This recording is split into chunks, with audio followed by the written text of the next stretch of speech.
alacak. Ya senden ya menden bu şehir amını aldatacak. Ya sen gel ya ben gel, yok engel tez ol gel, yok engel tez ol gel. Bu şehir birimizden alacak. Ya senden ya menden deme gellem sana baş çekmeye gelmirsen axı.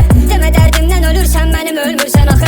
Az şəfa etmene zalim kızı zalim yola gel. Sen məhəbbət nədir sevda nədir bilmirsən axı. Son səfərdir ölüm öldünsə dirilmirsən axı. Sənə qiymət verənin qədrini bilmirsən axı. Mən dedim bəlkə gələr rəhmə cəfakar ürəyin. Yaş dökən gözlərimin yaşını silmirsən axı. Söz vermişdim alabilməz səni heç kim məndən yok yok. Dünya yalandı sevməz səni də heç kim məndən çok çok. Sən demə sevgimi düzdüməzdin heç gecələr zəngimi özləməzdin. Səni kainatdan çox sevəcəkdim açıqıb Bakıdan gözləməzdin.